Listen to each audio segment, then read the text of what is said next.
Merci beaucoup. Merci Oumar Pène. Merci beaucoup.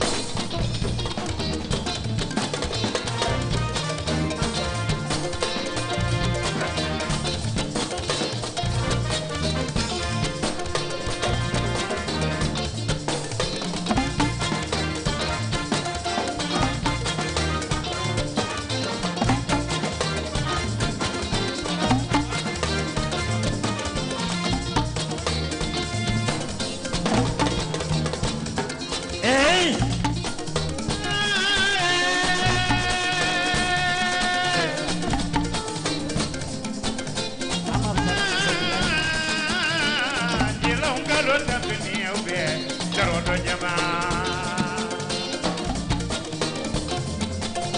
Adama Gaye Chéri Yama.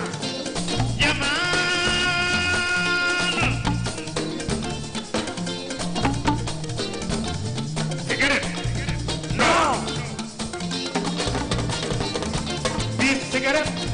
Non! Yes!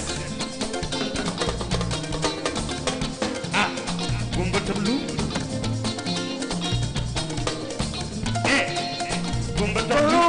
soo bëggee da ngay ñëw Kumba Tolu ah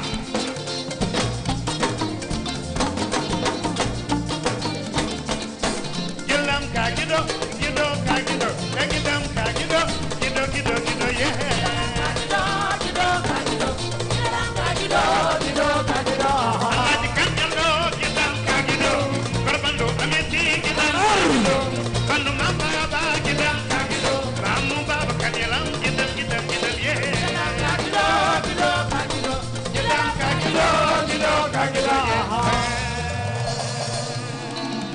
Yeah.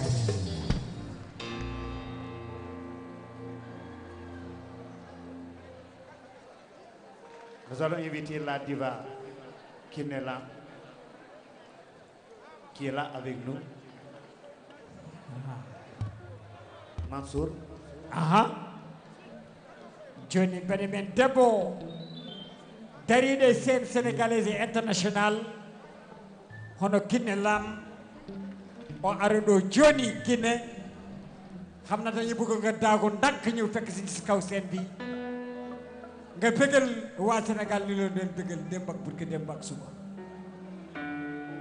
aɗa andi eyyi min kalino ɗum nane min e Ismaïla Lo gonga hewɓe ganda que les musiciens sénégalais ont toujours essayé d'amener leur touche dans la cohésion sociale. Baba Mal et Mansour Seck viennent du nord du Sénégal ou peut-être du sud de la Mauritanie. gonga Nous chantons en pulaar le plus souvent. 30 ans de carrière, si vous avez vu que nous avons invité pas seulement des artistes de notre communauté, parce qu'il y a la jeune génération qui est là avec nous, mais nous voulons démontrer au Sénégal,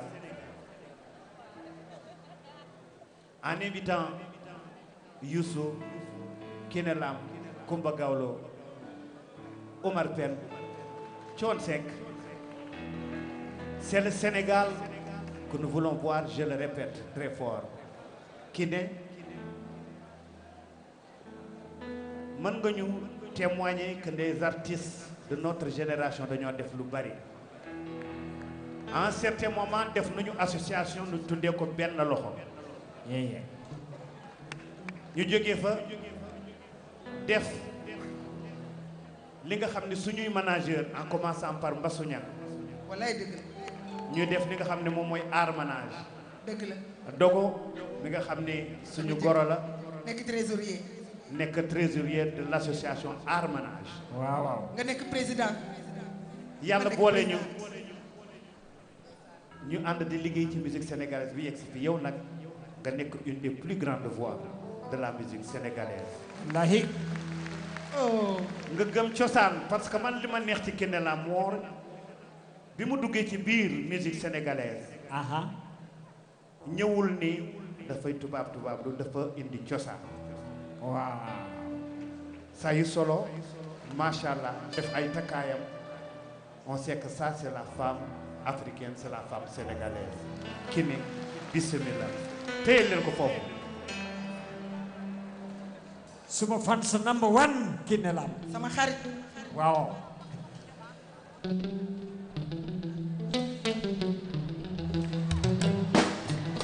tajina loolu waay mbara kada ngara daw foofu na Kiné Lam Où sont les femmes? Réew bébé juude man doon dogo la bi jigéen do nga cam bëgg naa la sama jëkkër jam dogo faale ni dogo la bi ci belgoor dogo mali ba man sama waay la wallahi ki ma àndal la ba may xale dogo sama waay la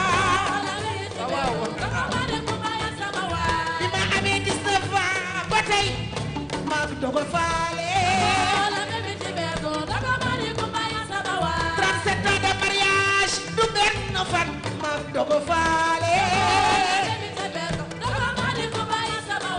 jëkkër ju mel nii mooy dogo faale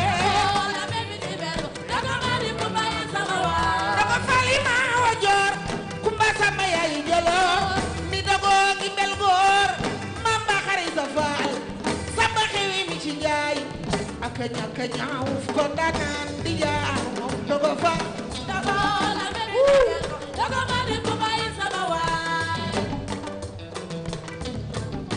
Kiné foofu ne bana Baba Medina Sénégal yow leen maa ngi woy ndaanaan li ndeysaan wallahi Baba Medina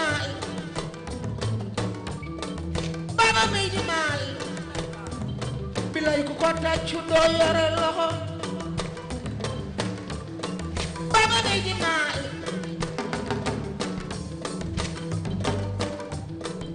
Sénégal def nañ ko ambassadeur moo représenté Sénégal yóbbu couleur Sénégal ci ay réew yi réew Baba Medina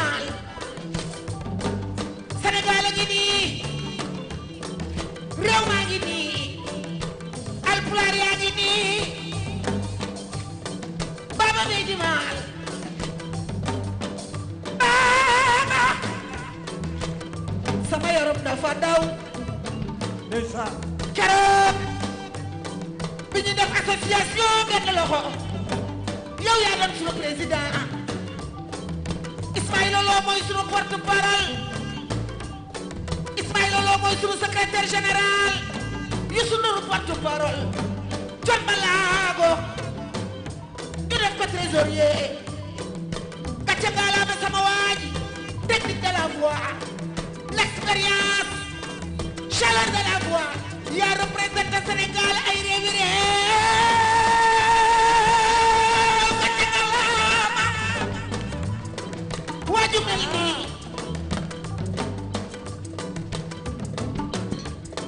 Baba Meydi Maal man sama waaji Baba Meydi Maal man bëgg naa la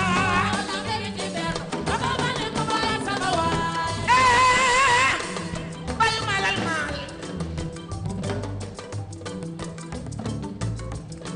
gàcce ngalaama ji waay alpulaar yaa ngi nii Alaaji Farba Ngom yaa dimbali Baba Meydi Maal yaa ma dimbali ndaanaan fi ma sa teew nga jóg wax ak président de la République du Sénégal kon Marième Faye sama ma yaram moo romaro te da jeeri gàcce ngalaama Alaaji Farba Ngom gàcce ngalaama ji waay sama waaji Fatoumata Sall Fatoumata Sall ajatu xarit Sall yi sa yaay Kumba Ali Sall yaayam xari jama umu tafsir mooy baay Ibrahima Sall mu jur Amadou Sall kooku Demba Sall lay baayam da ko nekk ku baax a baax ko leen ndam sir jaay alburi bi roppe ne jéeme mi ci gën a ji ci gën a neel lan ko di jéeme njorte bakkar ko di bii ngeen roppe ne fari matta ni moom daroobe alburi jaaxee er pour mu sakku ma noo sa am sa maa faat jeer mi daan tuuroo togi tàppar kay jeeg gi géej biram sa mbay baayam bu kaari bi ngeen sangu leen biram ku na kan tasa daagu leen yaay da bax Malick wallahi yaay da bax Malick yaay da bax Malick yaay nay di ci lay jaay gàcce gaalaa ma jooju jigéen Chama Mudu mi ngi yëngu ci développement atti siisa wade xanaa ñoo bala roos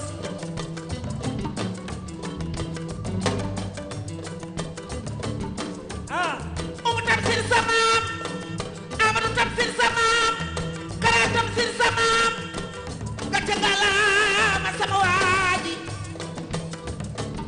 Amadou Tamsir sa maam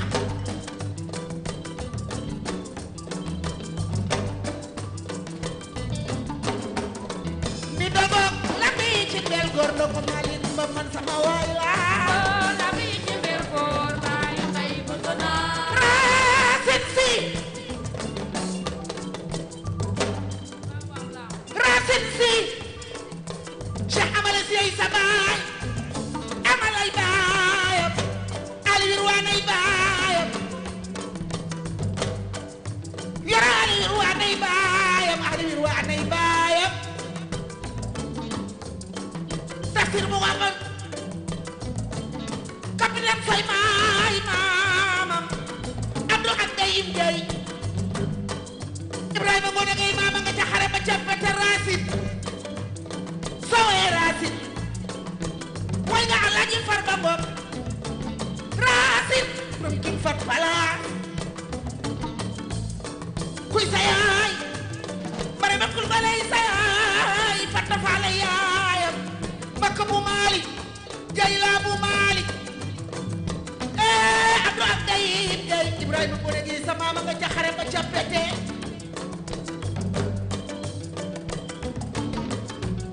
Racine Sy mana sama waay nga bilaay bëgg naa la la mi ci biir góor baayu may bëgg naa ak bu Malick Sy ak Jayla bu Malick Sy Abdou ak Dayim Gay Ibrahima mu ne ngay sa maama nga ca xare ba ca bete Dawda Bukar Samsu Diine Baram Samsu Diine jam si jam Bukar jam Abdoulaye sama waaji Tukulóor neena yu makko debbo Arabiya sama waajaagi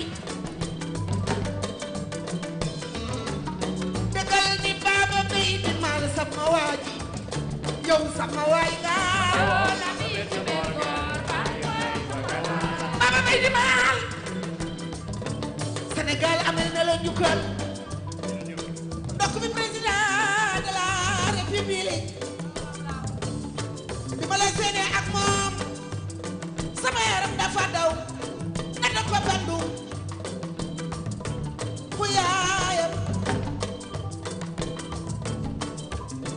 dëgg daal yow daanaan la yow daanaan nga la mi ci biir góor baayu may bëgg naa dëgg daal daanaan la Baba Bey di mal daanaan la la mi ci biir góor baayu may bëgg naa Baba Bey di mal sama daanaan yaay sama daanaan la mi ci biir góor baayu may bëgg naa man su ma ko waxee sama daanaan su ma ko waxul sama daanaan la mi ci biir góor baayu may bëgg naa man ni ma la bëggee ak fi ma la bëggee ak ni ma la def man yaay sama xarit chaleur de la voix l'expérience ambassadeur Bani yaa représenté Sénégal ci ay réewi réew déggal dogo faali kon dogo faale la mi ci biir góor baayu may bëgg naa man sama waaji Baba Bey di maal gore gaala la mi ci biir góor baayu may bëgg naa ndokk bi ni melee sama waaji Sénégal ni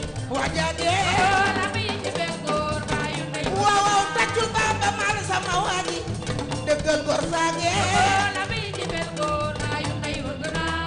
ko waxee sama xol la su ma ko waxul sama xol la waaw na loxo yi daje na loxo yi daje ci booba bay di maaw dëgg jóg leen taxaw dëgg jóg leen taxaw na ñëpp taxaw kon jóg leen taxaw ana korodo yi ana alpulaar yi ana sénégalais yi su ma ko waxee sama nit nga su ma ko waxul sama nit nga jëkkër ju baaxe ni boo koy woy doog ma waajee kooku dépense bu doy laam dama koy jox cey sama waajaa ma ànd ak ba muy xale la nu àndoon dogo cey sama waajee man de su ma ko mayee yal na yeex dogo mooy sama nit man ñaanal leen ma ci sama jëkkër ji dogo mu jóg bu baaxee bayu gan siri bayu ndey caam bayu salu caam bayu gan siri bayu salu caam bayu gan siri bayu caaco caam bayu xadim caam bayu mati caam dogo dogo dogo dogo merci man tey kontaan naa lool jërëjëf ci Grand Théâtre ki ngeen gis nii daf maa dimbali bu baax a baax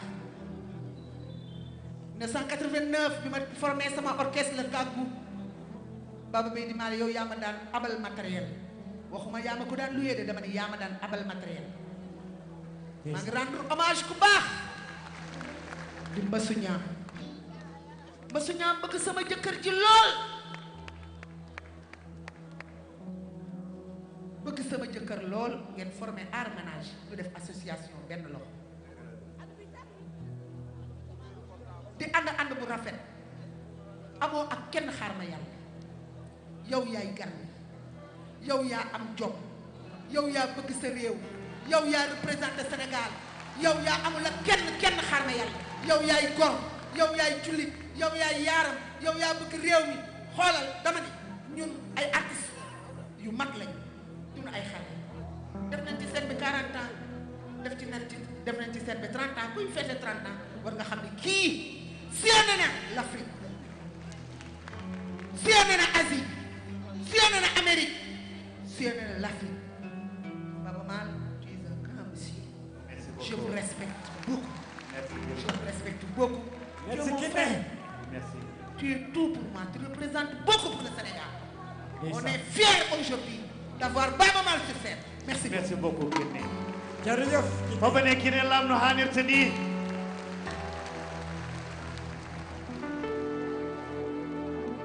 hey on nani ndeɗo dande welde won heddiɓe caggal de kadi o ko Hadja Kiné Lam hande c'est les 30 ans du Dande Leñol 12 ɗo diɗɗal mum pendant 30 ans ene wawi ɗum 12 de kadi wallahi pendant 24 heures wona ɗo ha nangue fuɗa Eh. yew ko ara yesso ko no wayi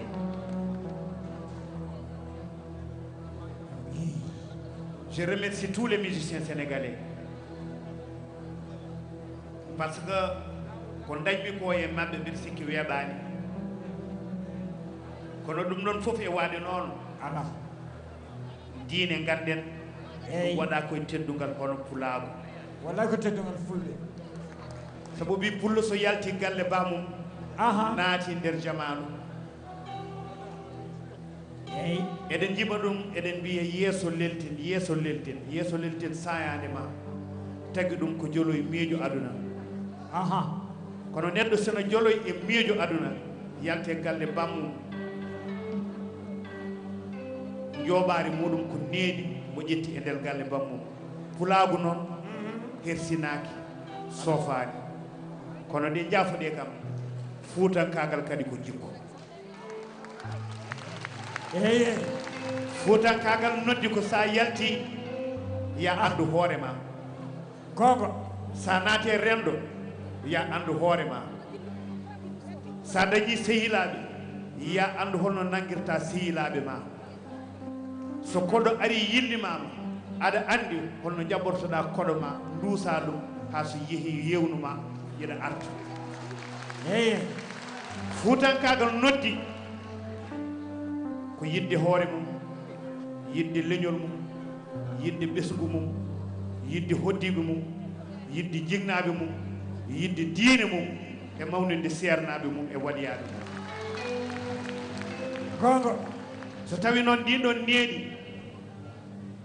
mbo yettani sababu wawa yettude Allah mbeɗa yetta sababu ɓurɗo mawnude o ko gonga ko Allah tagui en kono tagiri en ko nelaɗo Mouhammadou Rasulullah sallallahu alayhi wa sallam on ko sababuji goɗɗi ndewi hen ha tengte Cheikh Oumarul Fouti yo Tall kono ɗo hooram ɗo kadi sababuji ɗiɗi ɗi gandanɗa hoorama ɗo mbaɓe wonde foof mbeɗa yettaɓe woni nenam Aissata Sambo mo Yacine Wattu e babam Alhaji Baydi Mal to Bojel e Podor naɓe ɓe foof eɓen ɗo ɓe gonɗe am bisimilla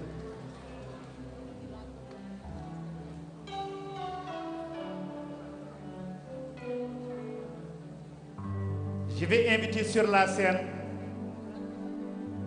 le docteur Djibril Diallo de l'ONUSIDA o ko gorko pullo ala fof ko waɗanani hono innama aaɗi en wona tan Sénégal Mauritanie e Guinée e Afrique Djibril bisimilla ma eɗen mbawi haalde Pulaar eɗen mbawi haalde Jolf eɗen mbawi haalde French. So today we're going to speak in English, maybe. How are you?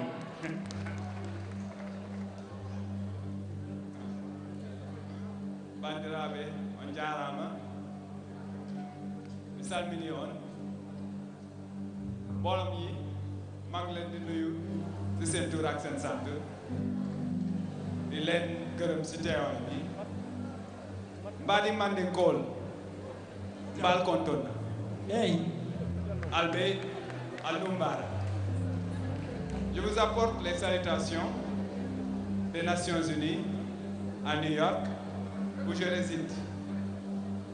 Aux Nations Unies, nous cherchons des personnalités pour nous aider dans notre travail économique et social.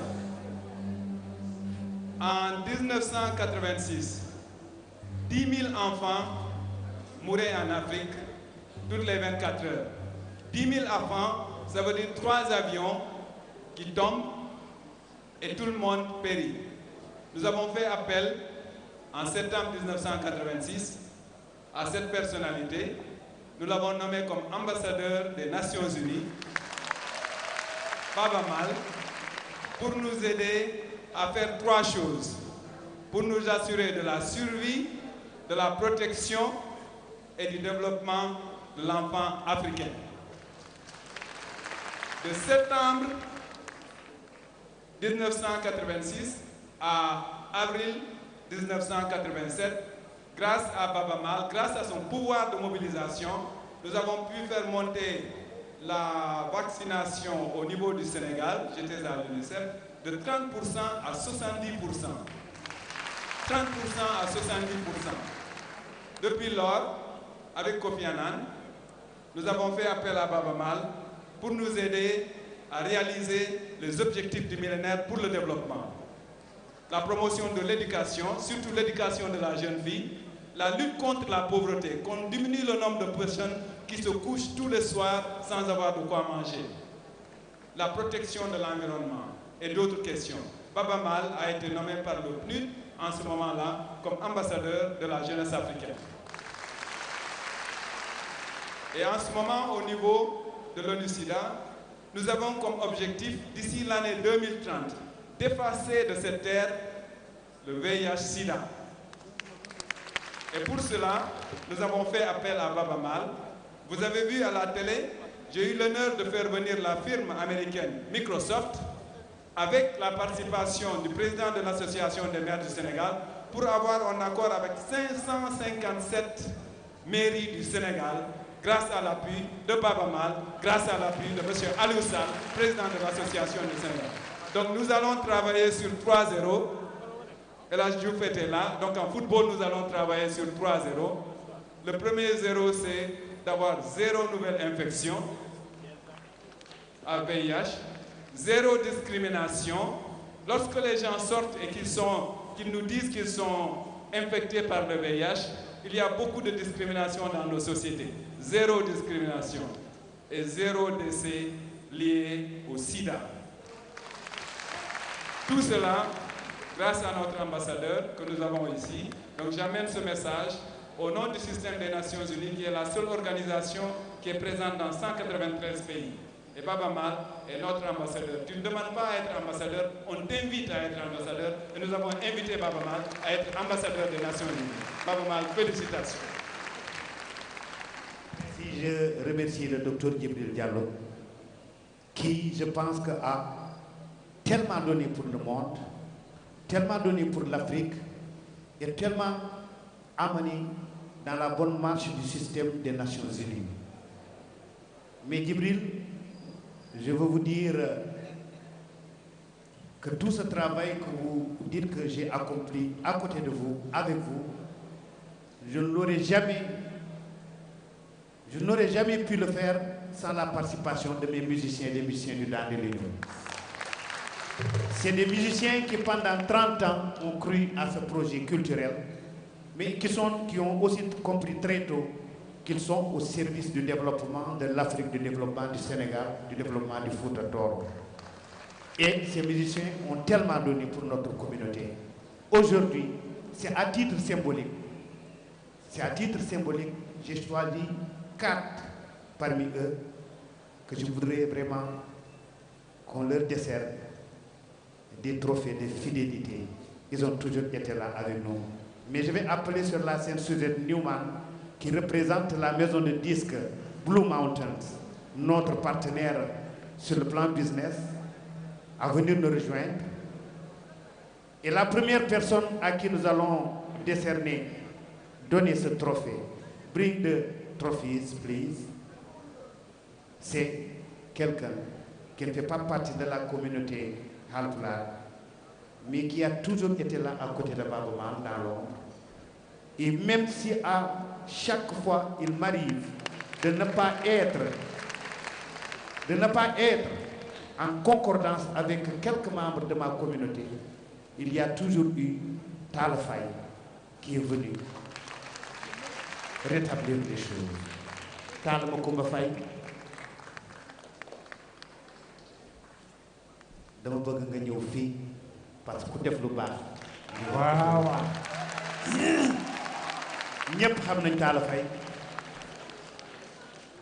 du wax waxu boppam, du wax waxu famille am, waxu Baba Mal lay wax, waxu Dande Leñol lay wax, waxu Fuuta lay wax.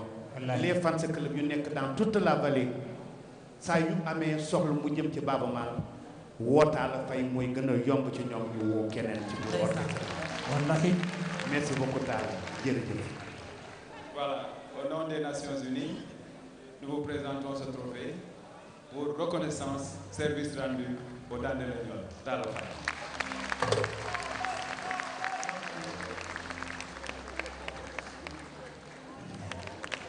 La seconde personne, j'aurais dû commencer par lui, c'est Mansour Seck.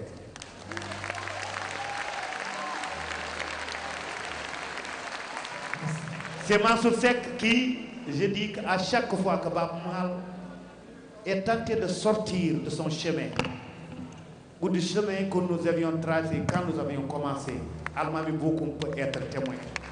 Et à chaque fois, il y a Mansour Seck qui est là, et qui me chante mon chingolé, et qui me tire par le boubou. Il me dit, Baba, non, c'est pas ça qu'on s'était dit.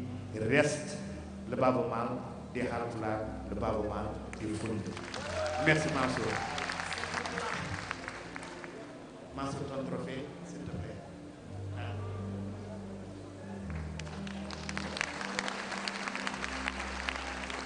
Et ne bouge pas, reste là. Et la troisième personne, j'aimerais bien que son jeune frère, prenne le relais. C'est Hilaire Chabiari.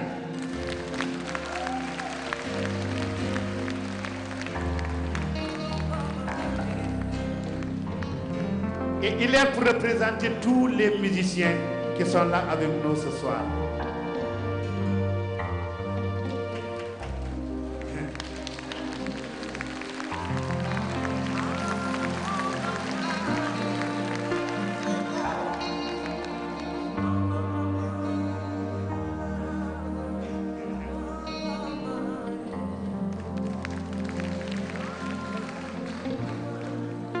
Bien sûr, il représente les musiciens, les instrumentistes, mais à côté de ces instrumentistes, il y a ceux qui ne jouent pas de la musique. Mais à chaque fois que vous voyez que Baba Maal porte un très beau boubou, il ne dit pas que j'ai honte de le faire devant mes amis.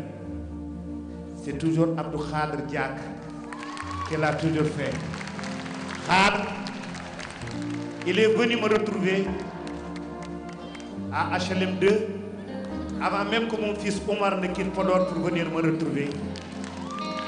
Et je tiens à le remercier, à lui dire que je lui souhaite une très longue vie et à toute sa famille. Abdou Khadr Diak.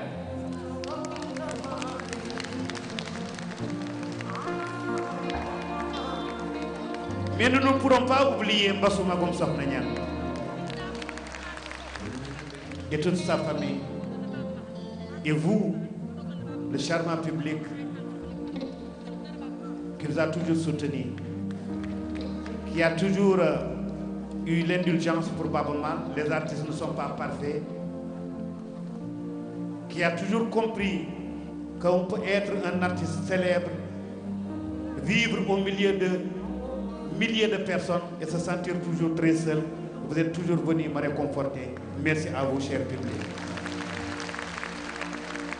Vous avez mené le gâteau, Djibril, on ne quitte pas. Hein? Ça, c'est la fête. Et ce n'est que le milieu de